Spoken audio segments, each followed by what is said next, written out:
وَإِيَّاكَ نَسْتَعِينُ، اللہ تیری عبادت کرتے ہیں اور صرف تیرے سے مدد مانگتے ہیں۔ میرے پاکستانیوں، آج میں نے آپ سے بڑی اہم بات کرنی ہے اپنے ملک کے مستقبل کے لیے، اور میں نے یہ فیصلہ کیا کہ یہ میں لائیو کروں گا۔ یہ ریکارڈڈ نہیں ہے، یہ آپ کے پاس لائیو جائے گی بات۔ اور اس کی وجہ یہ ہے کہ پاکستان ایک اس انگریزی میں کہتے ہیں ڈیفائننگ مومنٹ پہ ہے، ایک فیصلہ کن وقت پہ ہے کہ ہم نے دو راستے ہمارے سامنے ہیں، ہم نے کون سا راستہ لینا ہے۔ لیکن میں چاہتا ہوں کہ اس سے پہلے یہ میں جو اپنی آپ سے دل کی آج باتیں کروں گا، اس سے پہلے میں صرف اپنی قوم کو بتانا چاہتا ہوں کہ میری طرح کا آدمی پولیٹکس میں آیا کیوں۔ کیونکہ آپ اگر پولیٹیشنز کی زندگی دیکھیں تو ان کو کسی کو بھی کوئی پولیٹکس سے پہلے نہیں جانتا تھا۔ ان کی کوئی بڑے کم ایسے لوگ ہیں جنہوں نے زندگی میں کوئی چیز اچیو بھی کیا۔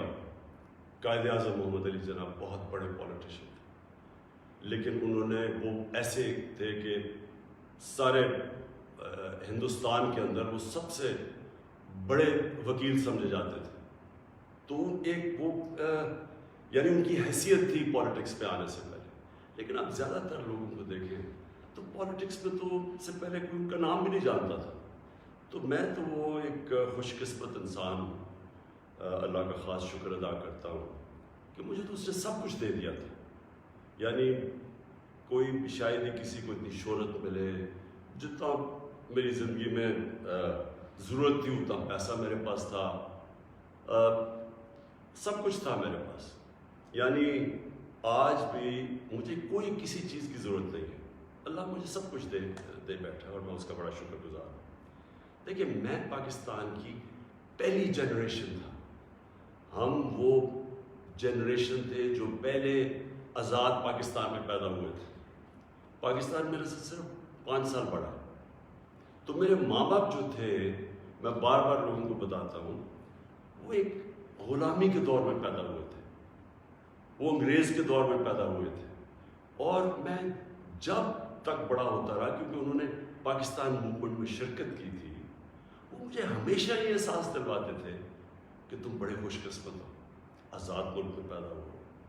تمہیں نہیں پتا کہ جو بھی آپ کر لیں غلامی کیا ہوتی ہے، کیونکہ ایک سطح سے اوپر آپ جا ہی نہیں سکتے، کیونکہ اس کے اوپر آپ کے حکمران بیٹھے ہوئے تھے۔ تو ایک بڑا جو بھی خوددار لوگ تھے ان کو بڑا برا لگتا تھا یہ جو انگریز کی غلامی تھی۔ تو ہم بڑے ہوئے، میرے بہنیں اور میں، ہمیں یاد ہے کہ بچپن سے یہ بتایا گیا۔ تو جو یہ خودداری ہے نا، یہ ایک آزاد قوم کی نشانی ہوتی ہے۔ اور جب میں نے پولیٹکس شروع کیا، میں آپ کو بتاؤں پولیٹکس میں کیوں آیا تھا۔ میں اس لیے آیا کہ میں ایک تو پولیٹکس کا اسٹوڈنٹ تھا، یونیورسٹیز میں نے پولیٹکس پڑھی ہوئی تھی، پاکستان کی اور دنیا کی پولیٹکس کے اوپر مجھے پتہ تھا، تاریخ کا پتہ تھا۔ میں اس نتیجے پہ آیا کہ ہمارا ملک کبھی بھی وہ ملک بن نہیں سکتا جو خواب تھی علامہ اقبال کی، اور جو قائد اعظم جیسا لیڈر، یعنی جس طرح انہوں نے جدوجہد کی اس خواب کے لیے کہ پتہ تھا کہ انہوں نے زندہ نہیں زیادہ دیر رہنا۔ اور اگر آپ ان کی تاریخ پڑھیں کہ جس طرح انہوں نے کیس لڑا پاکستان کا بیماری کے حالات میں، تو یہ ہمارے یہ فاؤنڈنگ فادرز تھے۔ تو جو پاکستان کا مقصد تھا وہ تو ایک بڑا عظیم مقصد تھا کہ ہم نے ایک اسلامی فلاحی ریاست بننا تھا۔ یہ ہماری قرارداد پاکستان میں یہ لکھا ہوا ہے ہمارے فاؤنڈنگ فادرز کا کہ ہم نے ایک، جب ہم کہتے ہیں اسلامی فلاحی ریاست تو یہ سیدھا چلا جاتا ہے مدینہ کی ریاست میں، کیونکہ ہمیشہ مسلمان اس کو ماڈل سمجھتا ہے اپنا۔ جو سنہری دور اسلام کا ہے وہ مدینہ کی ریاست تھی۔ تو جب میں نے 25 سال پہلے پولیٹکس شروع کی تو میں نے اپنی جو ہمارے مینیفیسٹو تھے اس پہ 3 چیزیں رکھی۔ انصاف، اور انصاف پھر میں کوالیفائی کر دوں، انصاف ہوتا یہ ہے کہ طاقتور اور کمزور کے لیے ایک قانون ہوتا ہے، اور اور جو نبی صلی اللہ علیہ وسلم نے کہا تھا کہ تمہارے سے پہلے بڑی قومیں تباہ ہوئیں، جدھر طاقتور چوری کرے تو اس کو سزا نہ ملے اور صرف کمزور چور، چھوٹا چور جیل میں جائے۔ انہوں نے کہا قومیں تباہ ہو جاتی ہیں۔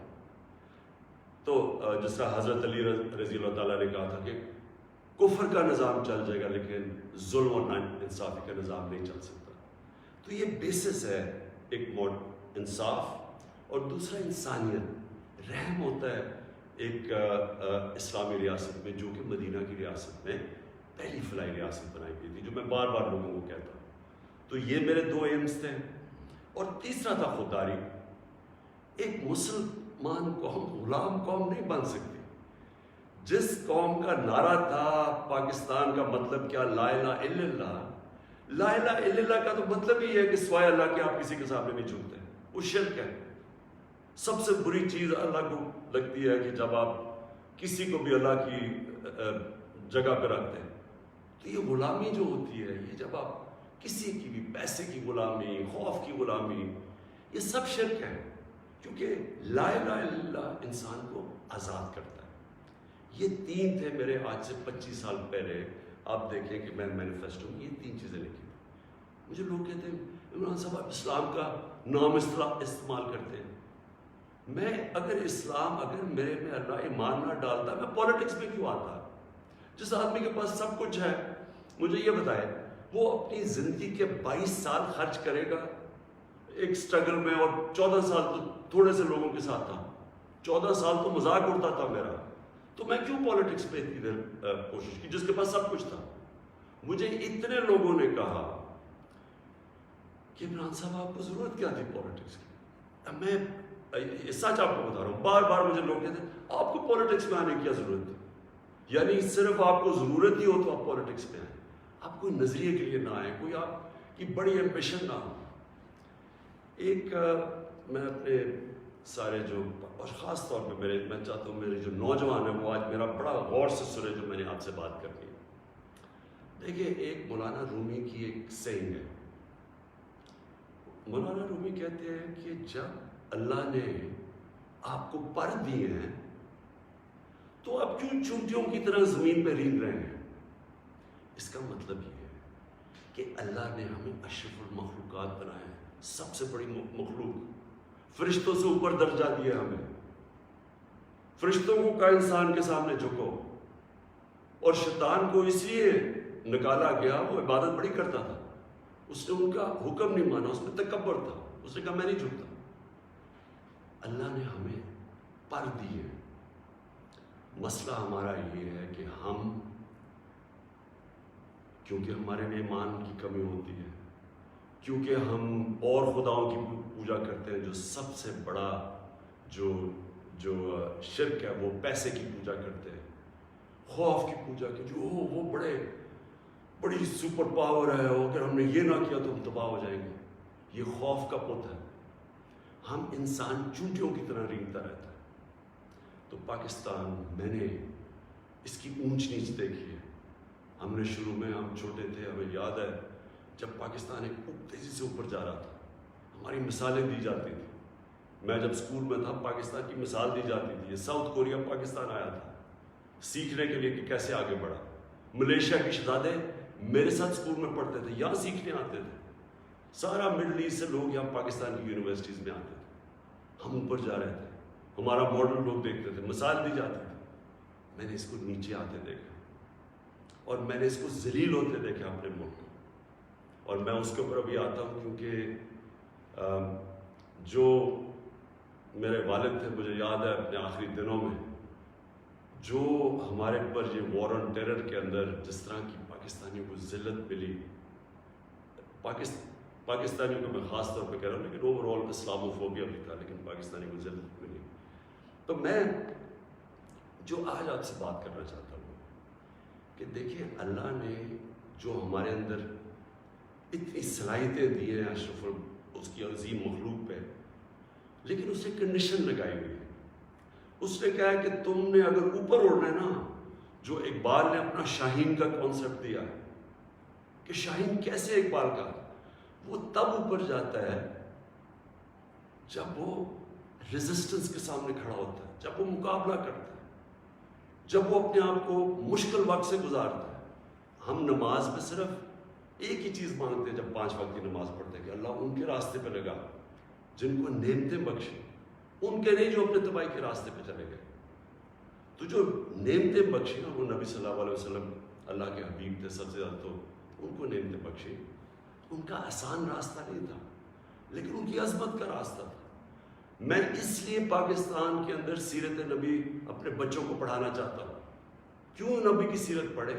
کیونکہ وہ دنیا کی تاریخ میں سب سے عظیم انسان وہ تھے. تو ان کے راستے پہ اللہ کیوں ہمیں کہتے چلو؟ کیونکہ وہ عظمت کا انسان کا راستہ ہے. ہم پکڑ لیتے ہیں دوسرا راستہ جو ہم سمجھتے ہیں کہ بڑا آسان راستہ ہے. اچھا جی وہ فلانا نے حکم دے دیا ہم تباہ ہو جائیں گے، اگر اس نے وہ فلانا ملک ناراض ہو گیا تو ہمارا یہ ہو جائے گا.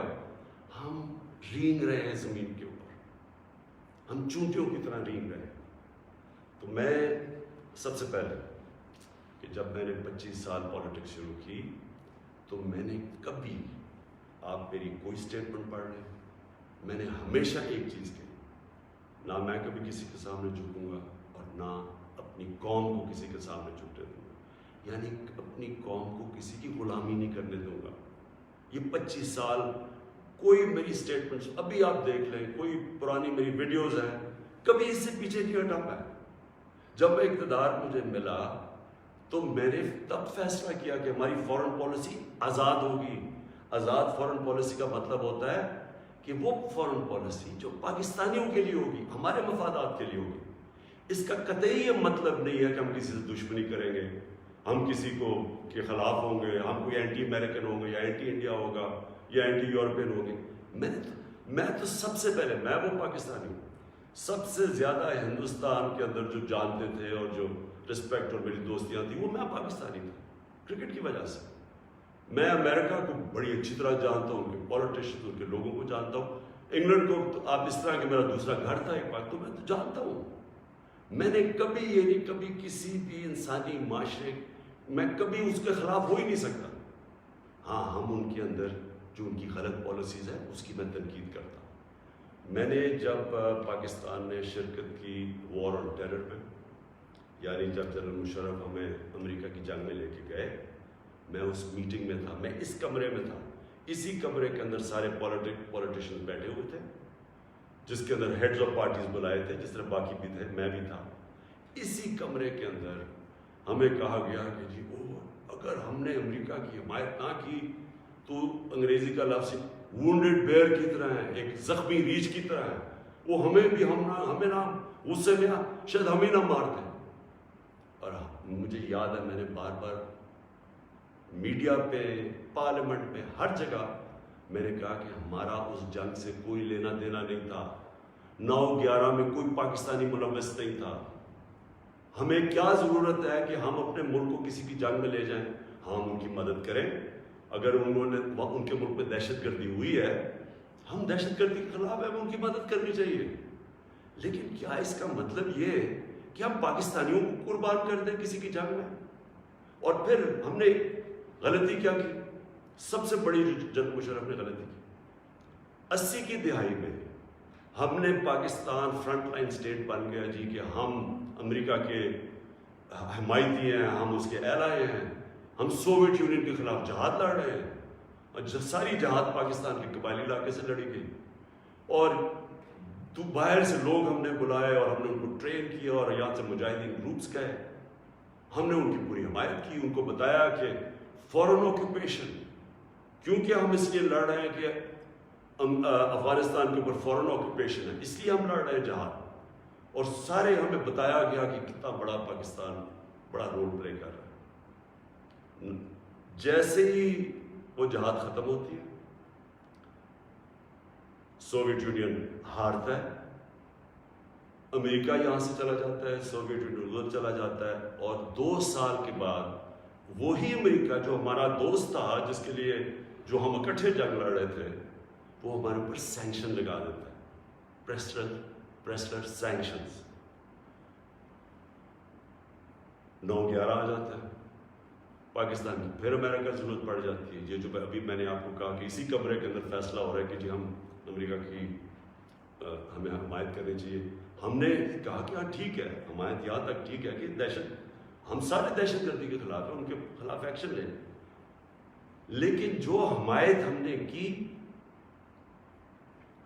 جو پاکستانیوں کی جانوں کی قربانی دی گئی، کسی اور امریکہ کے ایلائی نے اس طرح کی قربانیاں نہیں دی. کوئی نیٹو بھی امریکہ کے ساتھ تھا، کوئی ایک ملک بتائے جو 80,000 اپنے لوگ مروا لیں، جس کا سارا قبائلی علاقہ، اور میں یہ آج پھر سے کہنا چاہتا ہوں، دیکھیں میں قبائلی علاقے کو باقیوں سے بہتر جانتا ہوں. میں نے وہ سارا قبائلی علاقہ پھرا ہوا ہے، میں نے کتاب لکھی ہوئی، میں اس کی تاریخ جانتا ہوں. قبائلی علاقہ پاکستان میں سب سے پرامن علاقہ تھا. وہاں کرائم ہوتی نہیں تھی کوئی، ان کے ریکارڈ میں، یعنی ہمیشہ سے وہ کرائم فری ایریا تھا. جو قبائلی علاقے کے لوگوں سے ہوا ہماری اس جنگ میں شرکت کرنے سے، آپ اندازہ نہیں لگا سکتے کہ وہ لوگوں کے اوپر، بیچاروں کے اوپر کیا گزرے.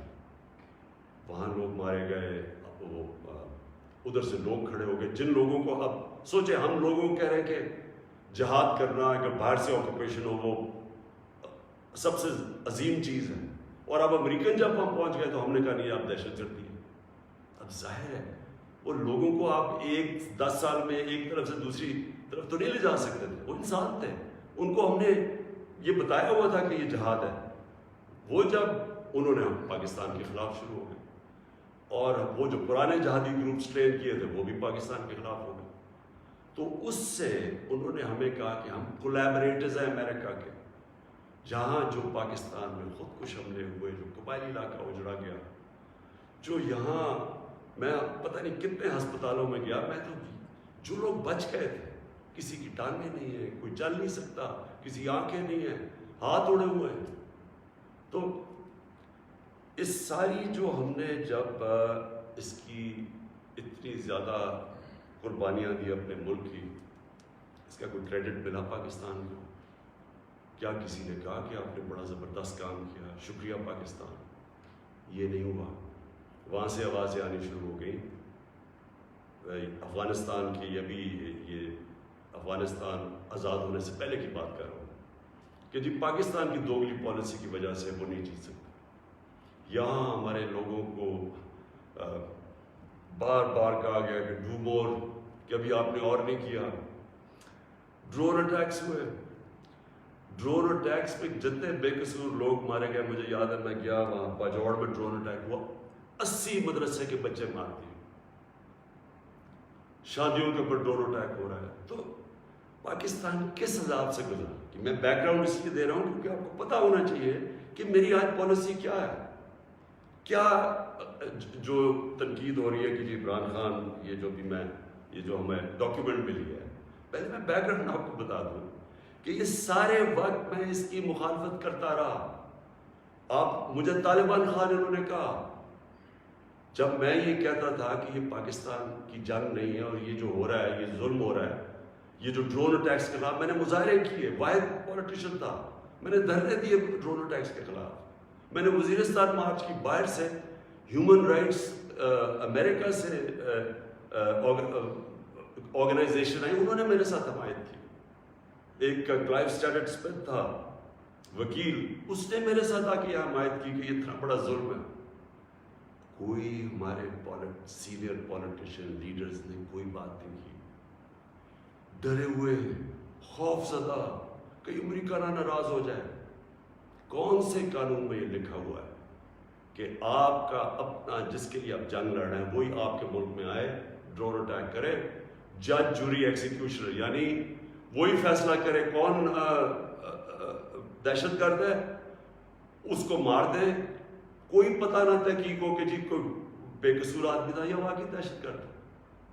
ہماری حکومتوں نے پوری طرح اس جرم میں شرکت کی، اور جو وہاں کے جن کے رشتہ دار مرتے تھے، جن کے کوئی بے قصور لوگ، عورتیں، بیوی، گھر مرتے تھے، وہ ہمارے اوپر پر حملے کرتے تھے. وہ ہمیں سمجھتے تھے کہ ہم ان کی مدد کر رہے ہیں جو کہ ان کے اوپر ظلم کر رہے ہیں. تو لہٰذا ہر طرف پاکستانیوں نے سفر کیا. تو میں جب حکومت ملی تو میں نے پہلے دن سے یہ کہا کہ پاکستان کی فارن پالیسی پاکستان کے لوگوں کے لیے ہوگی. ہم کوئی ایسی فارن پالیسی نہیں بنائیں گے جو کہ کسی اور کی تو بہتری ہو لیکن ہمارے ملک کو نقصان پہنچے.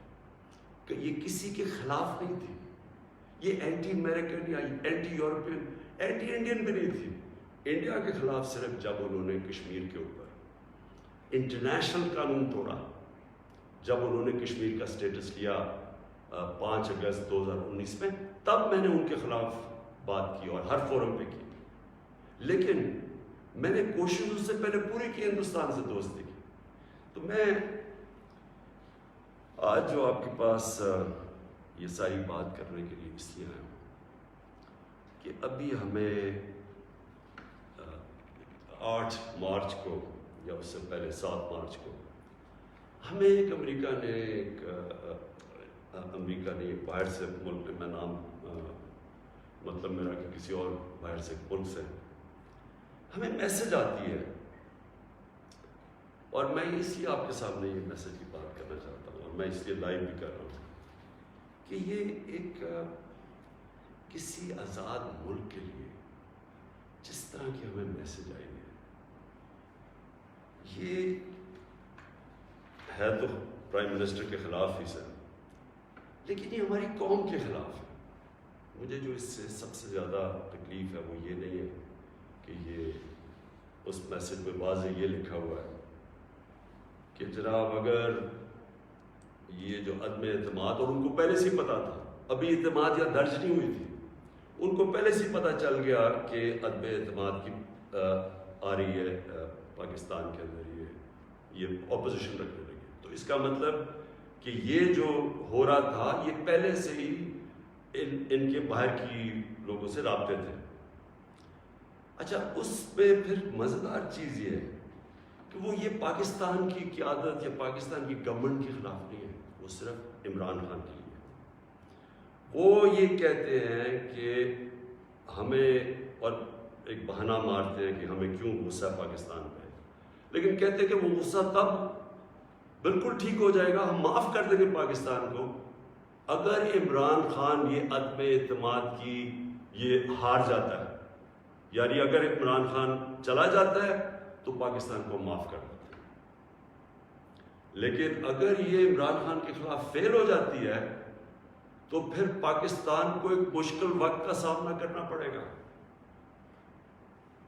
دیکھیں, جو پھر سے میں یہ کہتا ہوں کہ ایک الیکٹڈ پرائم منسٹر کے خلاف کوئی بھی دوسرا ملک یہ اس طرح, اور یہ ریکارڈڈ ہے, یہ میں آپ کو یہ بتا دوں کہ یہ نہیں کہ یہ میں دیکھ رہا ہوں کئی میڈیا کے لوگ اس کو کور کرنے کی کوشش کر رہے ہیں کہ جی وہ ایسا نہیں تو فلانا نہیں تو وہ پتہ نہیں, یہ نہیں. یہ آفیشیل ڈاکیومنٹ ہے جو گورنمنٹ آف پاکستان کو, ہمارے ریپرزینٹیٹیو امبیسڈر کو نوٹس لے رہے تھے لوگ, جس میں یہ کہا گیا, اور یہ کہا بیسکلی یہ کہا گیا کہ اگر عمران خان رہتا ہے وزیر اعظم تو ہم آپ کے ساتھ ہمارے آپ تعلقات بھی خراب ہو جائیں گے اور آپ کو مشکلوں کا سامنا کرنا پڑے گا. تو میرا سب سے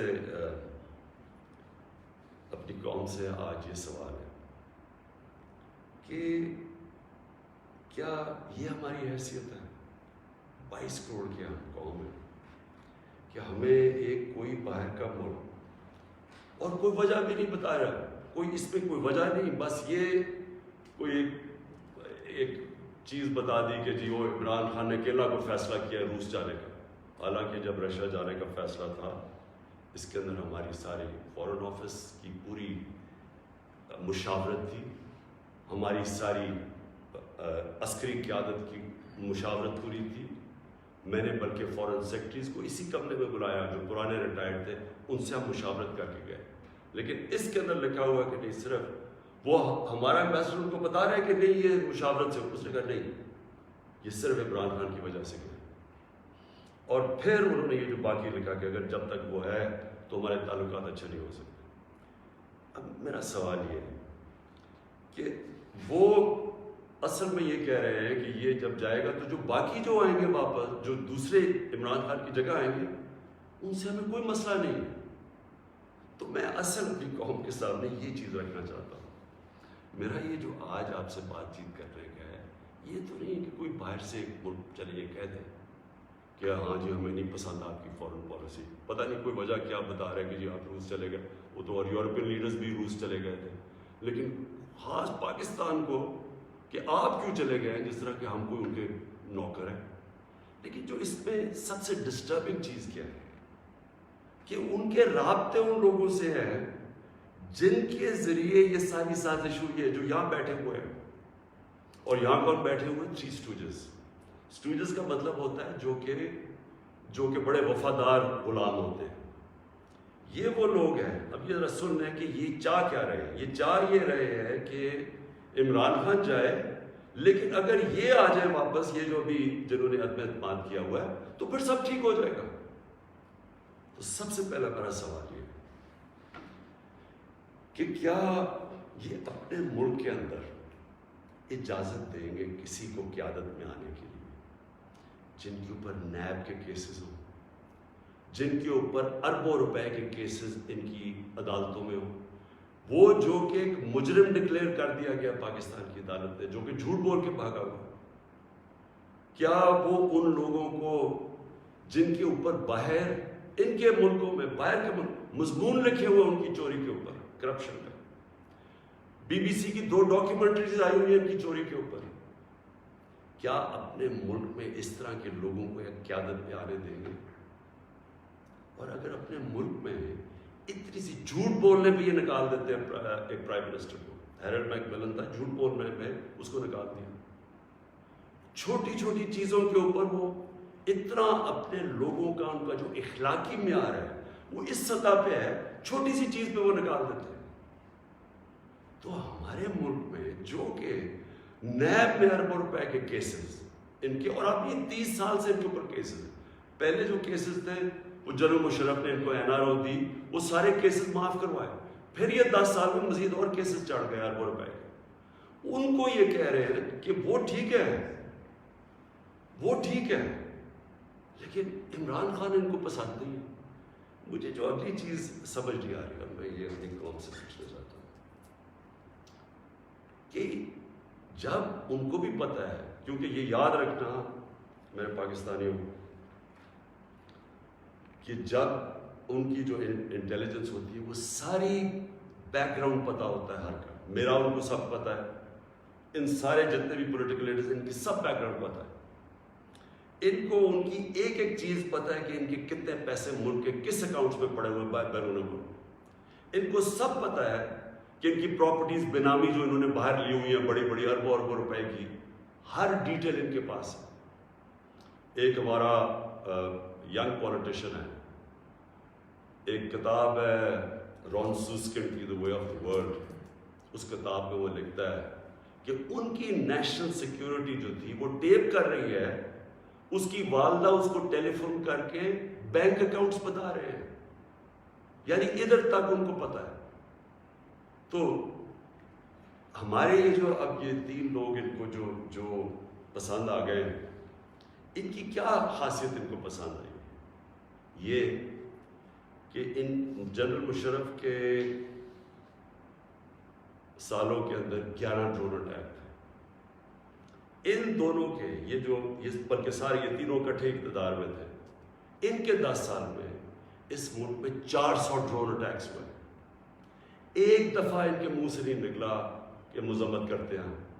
حامد کرزئی مجھے یاد ہے افغانستان میں جب ان کے ڈرون اٹیک یا وہاں بمباری سے افغانستان کے بے قصور لوگ مرتے تھے، وہ مذمت کرتا تھا.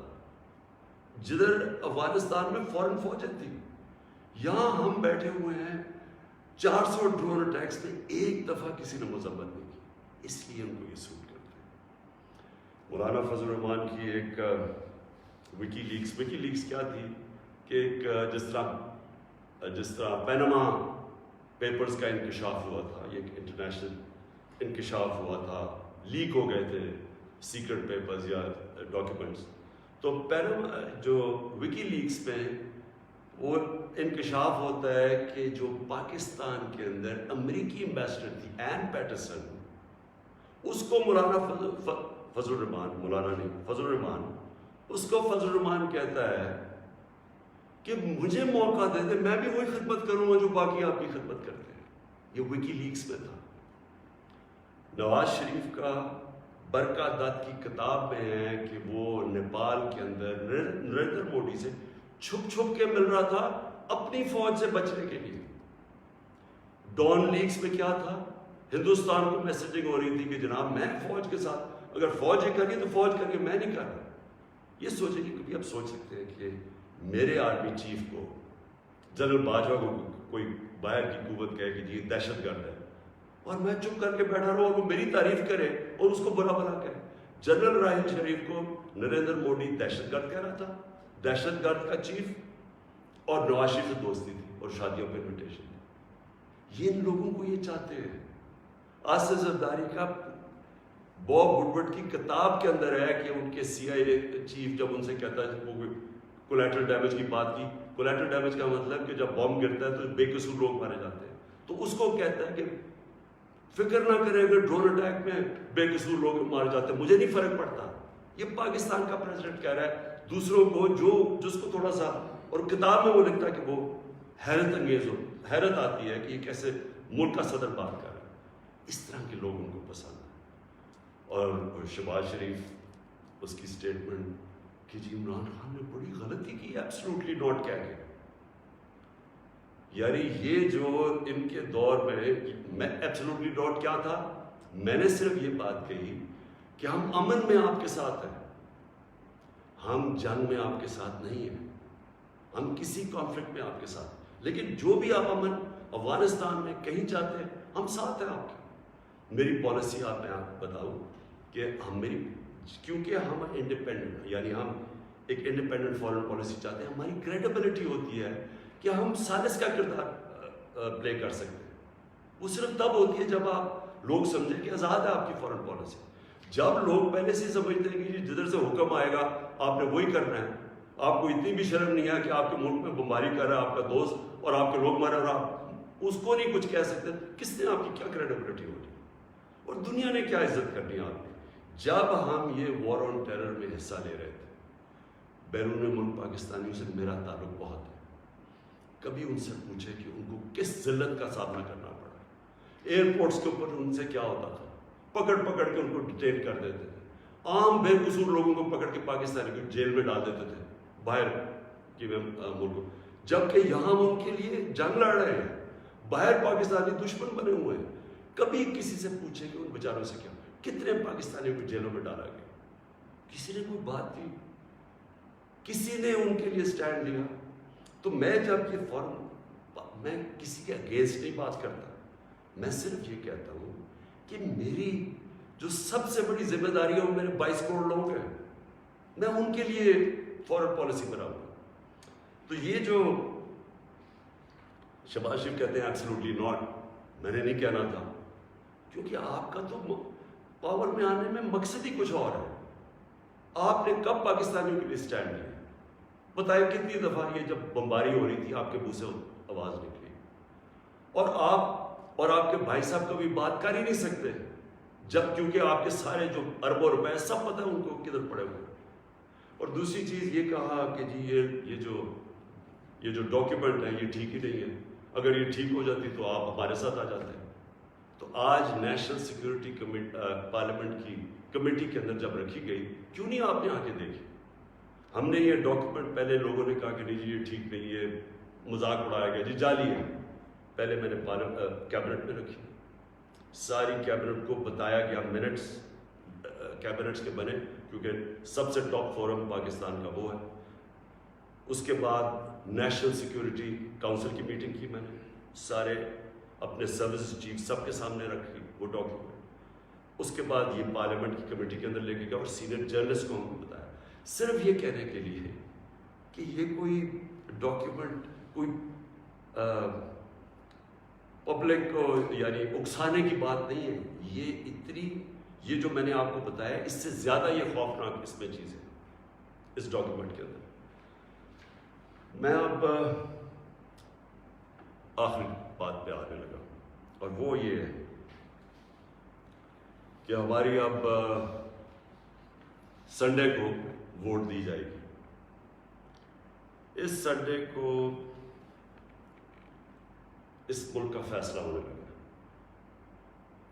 کہ یہ ملک کس طرف اب جائے گا. کیا وہی غلامانہ پالیسی، کرپٹ لوگ جن کے اوپر 30 سال سے کرپشن کے کیسز ہیں، نیب میں ان کے کیسز پڑے ہیں. بدقسمتی سے کوئی اور ملک ہوتا جس کے اندر یہ انصاف کا نظام زیادہ طاقتور کو قانون کے نیچے لانے جن کی صلاحیت ہے، اور جو بھی خوشحال ملک ہیں دنیا میں، جو بھی جن ملکوں کے اندر غربت نہیں ہے، خوشحالی ہے، جو پروگریس کر چکے ہیں، ترقی یافتہ ملک ہیں، ان سارے ملکوں کی ایک چیز آپ کو کامن ملے گی کہ طاقتور مجرم کو ان کی صلاحیت ہوتی ہے قانون کے نیچے لانے کی. ہمارا ابھی تک انصاف کے نظام میں وہ صلاحیت نہیں ہے. یہ ہماری بڑی بدقسمتی ہے کہ اربوں روپے کے ان کے پاس کیسز ہیں، کچھ نہیں ہو رہا. تو کیا قوم ان کو پھر جو 30 سال سے کہہ رہے ہیں، اچھا کہہ رہے ہیں جی عمران خان نے ملک بڑا خراب، آج کیوں یہ سارا کر رہے ہیں ڈرامہ؟ عمران خان نے ملک خراب کر دیا. عمران خان تو ابھی 3.5 سال ہوئے، 30 سال سے تو آپ باریاں لے رہے ہیں اس ملک کے اوپر. تو یہ اگر ملک خراب تھا، یہ اگر حالات برے تھے، تو یہ کیا 3.5 سال میں ہو گئے؟ اور میں چیلنج کرتا ہوں کہ 3.5 سال میں جو ہم نے کیا ہے، کسی بھی فورم، انڈیپینڈنٹ ماہرین کو آپ بٹھائے ان سے پوچھیں، میں چیلنج کرتا ہوں کہ 3.5 سال میں جو پاکستان میں ہوا کہ ان کے کسی دور میں نہیں. تو یہ جو اب سارے اکٹھے ہیں، یہ اب قوم نے فیصلہ کرنا ہے کہ کیا یہ جو ووٹ ہونی ہے سنڈے کو، اس میں کون کدھر جائے گا. مجھے لوگوں نے کسی نے کہا جی وہ عمران خان آپ ریزائن کر دیں. میں ریزائن کر دوں؟ میں جو میرے ساتھ کرکٹ کھیلتے تھے وہ ساری دنیا 20 سال جو میں کھیلی ہے، آخری گیند تک میں مقابلہ کرتا ہوں. میں کبھی ہار زندگی میں نہیں مانی. میں تو ووٹ کا جو بھی رزلٹ ہو جائے آپ دیکھیں گے کہ میں تو اس کے بعد اور زیادہ تکڑا ہو کے سامنے آؤں گا جو بھی رزلٹ ہو. لیکن میں یہ دیکھنا چاہتا ہوں اس دن، یہ میں چاہتا ہوں میری ساری قوم دیکھے کہ کون جا کے اپنے ضمیر کا سودا کرے گا. اگر کوئی یہ کسی کو کہنے کی کوشش کر رہا ہے نا کہ جی ہمیں ایک دم پتہ چلا کہ عمران خان تو یہ تو بہت ہی نااہل یا برا تھا، آپ کو ریزائن کرنا چاہیے تھا. ہم جمہوریت کے اندر لوگ ریزائن کرتے ہیں. لوگ تب نہیں کرتے کہ جب آپ دیکھیں کہ 20-25 کروڑ روپے آپ کو آفر ہو رہا ہے اور آپ چلے جائیں، اور وہ پیسہ جو پہلی چوری کا پیسہ جس سے خریدا جا رہا ہے لوگوں کو، ساری قوم کے سامنے یہ ہو رہا ہے. وہ جگہ بنی ہوئی ہے جدھر میریٹ کے اندر یا سندھ ہاؤس کے اندر یہ تماشا چل رہا ہے ساری قوم کے سامنے. میں تو یہ پوچھنا چاہتا ہوں کہ ہمارے نوجوانوں کو ہم آج کیا سبق دے رہے ہیں؟ ہم کیا ان کو بتا رہے ہیں کہ یہ ہمارے جو پبلک ریپرزینٹیٹیو ہیں ان کی قیمتیں لگی ہوئی ہیں؟ یہ ساری قوم کے سامنے ہو رہا ہے. یہ کوئی چھپی بات نہیں ہے.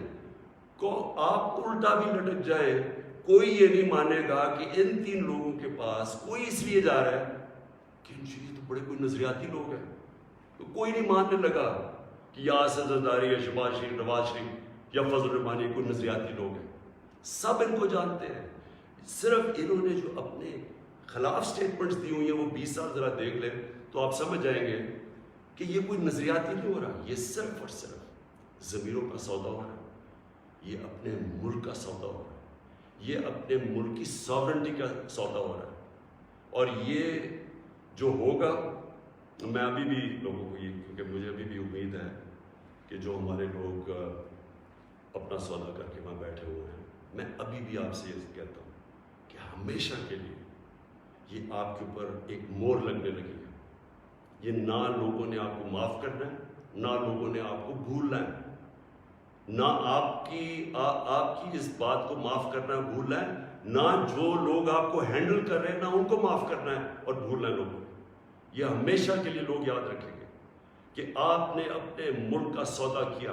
ایک بیرون ملک سازش جو یہاں لوگوں کے ساتھ مل کے ایک وہ گورنمنٹ جس کی آزاد فارن پالیسی تھی اس کو گرانے کی کوشش کی گئی. یہ کوئی آپ کو معاف نہیں کرے گا. ہمارے بر صغیر کی تاریخ کیا ہے؟ میر جعفر اور میر صادق کون تھے؟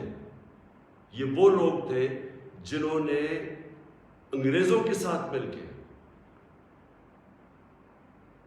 بنگال کو غلام بنایا، انگریزوں کے ساتھ مل کے سراج الدولہ کو مروایا، اور اپنی ذاتی مفادات کے لیے اپنے قوم کو غلام بنایا، اور دوسرے نے ٹیپو سلطان کو اس سے غداری کی، انگریزوں کے ساتھ مل کے اپنی قوم کو غلام بنایا۔ یہ موجودہ آپ کے میر جعفر اور میر صادق باہر کی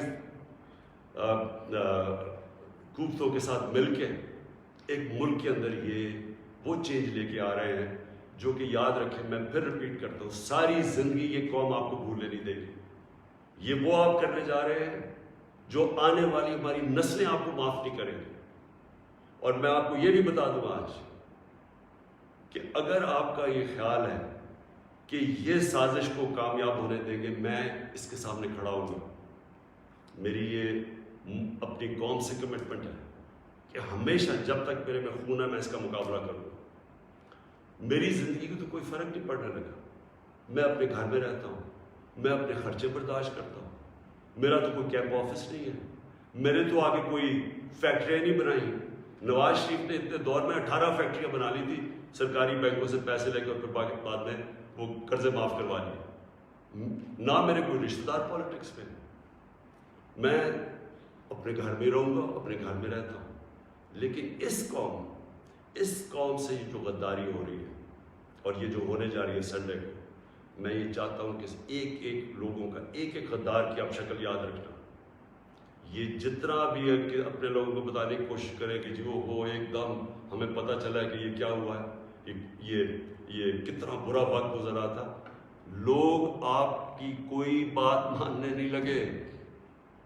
یہ قوم جو ہے، میں پھر سے رپیٹ کرتا ہوں آپ کو، میں آخری بات کہنے لگا ہوں، یہ قوم نہ یہ بھولے گی، نہ آپ کو معاف کرے گی، نہ جو لوگ آپ کے پیچھے ان کو معاف کرے گی۔ اور یہ اگر آپ کا کسی کا خیال ہے کہ عمران خان چپ کر کے بیٹھ جائے گا، کسی خوش فہمی میں نہ رہے۔ میرے پہ اللہ نے مقابلہ کرنے کی صلاحیت دی ہے، ساری زندگی میں نے مقابلہ کیا ہے۔ میں کوئی وہ آدمی نہیں جس نے بیٹھے بیٹھے کسی نے پرچی دکھائی کہ جی مجھے تو پرچی میں پارٹی وراثت میں مل گئی ہے، یا میرا کوئی باپ کچھ تھا، یا میرا کوئی فلانا کچھ تھا، یا میں سریا لگاتے لگاتے جنرل جلانی کے گھر پہ مجھے کوئی وزارت مل گئی اور چیف منسٹر۔ میں نے اسٹرگل کر کے یہاں پہنچا ہوں، مجھے اسٹرگل کرنی آتی ہے، مقابلہ کرنا آتا ہے۔ میں کسی صورت اس سازش کو کامیاب نہیں ہونے دوں گا۔ پاکستان پائندہ باد۔